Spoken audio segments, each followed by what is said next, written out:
How's it going, guys? Welcome to the video. Today we're going to talk about Eliud Kipchoge. Kipchoge, the simple, natural, no-fuss diet, the food that fuels Olympic marathon champions. So let's have a read through the article. This was from BBC News, and I think it's a nice little schematic that it jumps into, looking at the diet of Eliud Kipchoge and Bridget Koski. I'm going to, again, probably butchered both of those names, but nonetheless. The marathon is almost synonymous with the Olympics and has been part of the modern game since their beginning in 1896. Running 42.2 kilometers at speed is one of the ultimate endurance events, requiring athletes to burn up huge amounts of energy. But how much exactly? And in an era of advanced sports science and nutrition, what are the foods that fuel the champions? So they kind of go into the diets, and this little schematic takes us through a daily diet. We know that Eliud runs upward of 200 kilometers a week during heavy training. So let's have a look at what they kind of do. Is it vegan? Is it keto? Let's have a look. So starting out, 1 cup of tea. This is obviously for breakfast or before a run, with 3 teaspoons of sugar, 90 calories. So 3 teaspoons. Remember, that's not tablespoons, that is teaspoons. So sugar for the elite endurance athlete, definitely not something to be avoided or thought of as like the devil, as we kind of, often associate it with. I guess we may not, but it often does get associated with. 1 cup of tea, 3 teaspoons of sugar, 90 calories.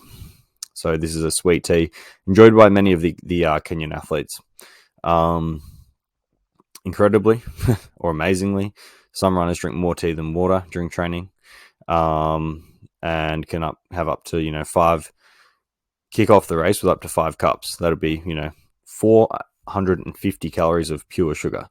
So this is these 5 cups of tea, 450 calories. Now, 1 serving of ugali. What is ugali? Ugali, I think, is made from corn starch, basically pure sugar, taste almost like popcorn, but it's cooked into like a porridge. So ugali is a staple of East African cuisine, made from maize flour. And cooked like porridge. It may be a humble dish, but ugali holds the key to Kenyan runners, long-distance runners' energy supply, providing almost a quarter of their total calorie intake, potentially even more. So, when it's not available, when they're outside of Kenya, they maybe eat things like rice, spaghetti, chicken, and fish as well. But that's definitely many Kenyan diets dish of choice, ugali. Very high in carbohydrates. So 2 servings, 440 calories. 1 serving of beef, about 190 calories. So not a whole lot of beef, right? But definitely a little serving there. And this is obviously providing proteins. Many also get their protein from milk and beans or plant-based sources like those beans, etc. So add those into the mix. 2 cups of milk, 320 calories.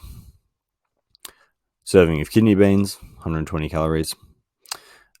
2 servings of rice and 1 serving of boiled sweet potatoes. So basically, a lot of carbohydrates, some complex carbs here, or probably more simple carbs in the form of white rice. I'm tipping for the Kenyans. So there we have it. And so, during a marathon, Bridget, the female runner, approximately 1,666 calories was burnt. Obviously, that's pretty hard to know exactly for sure, but nonetheless, burning through a lot of calories. Eliud would then continue eating more, 2 boiled eggs, serving of managu. I'm not exactly sure what this is. Boiled cabbage. Got some sashimi. So sakama. I can't even speak. Sukuma. So we've got some veggies in here. This is like a spinach and whatnot. So another serving, 1 banana. What else have we got? And then kind of going through the total calories burnt from Eliud during a marathon, 2,300 odd. Eliud's daily menu. Okay, so breakfast is pretty simple. It goes through it. I encourage you guys to go check this out. What's important here is that, and we realize these guys are the best in the world. Eliud holds the sub 2 marathon. Obviously, it was paced. It's not an official world record, being that it was done during an actual um, official event. It was kind of set up for running sub 2, but world record holder in the marathon nonetheless, just a little bit over 2 hours. And what's important to realize is that their diet is very whole food based, or not even whole food based because it is refined, but it's very natural. There's not a lot of processed crap in the sense of like added things. Like their diet is processed because ugali by nature is a processed maize starch, but it's very natural. A lot of the things are grown in Kenya itself. A lot of complex or simple carbohydrates, a lot of sugar, even some beef, some beans, eggs, milk, all very natural foods. It's not vegan. It's mostly plant-based for the most part. Like there's a lot more carbohydrates than there is proteins and fats. It is quite low fat. It's not keto. It's not any of these extreme diets that we see kind of advertised. It's just very natural to the country of Kenya. It's what they eat. It's cheap. It's simple, and it helps the Kenyan athletes run, be the fastest runners in the world. And we know as well they train in at the altitude, 2,500 meters often is pretty common for them to be training at in Kenya. They run a lot. They focus on recovery, sleep, but they have a very simple diet, and there's no kind of extreme vegan or not saying you can't do these diets and thrive and flourish on them, but pretty basic diets. And we see that the underlying, I guess, principle is a whole lot of carbohydrates because they're burning through so many on a daily basis, not a lot of fat, and then a moderate amount of protein. And that's pretty consistent with a lot of these, a lot of the Kenyan athletes. They all eat pretty similarly.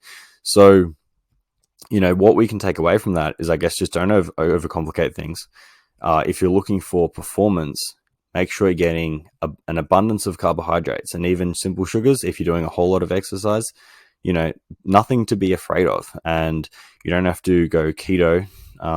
You don't have to go vegan, but these guys are predominantly, for the most part, plant-based with a little bit of meat, a little bit of eggs, a little bit of milk, but their staples are those rich carbohydrate sources of ugali, maize, corn, same thing, oats, pastas, etc. Rice.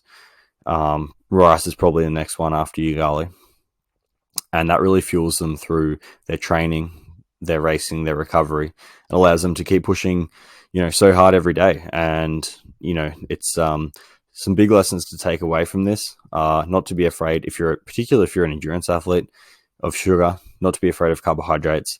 The best athletes in the world are eating high carbohydrate diets, and this goes across, all endurance sports. I would say, we've talked about, I've had some people inquire about keto, and I'm going to make a video about keto because there are some, I'm not going to be too polarized in any which way, but all we can go is by the facts and look at what the high performing athletes are eating, and they're definitely eating a lot of carbs. So, I think you'd be kind of hard pressed to name a real high performing endurance athlete at the professional level who does swear by keto and eats a very low carbohydrate diet.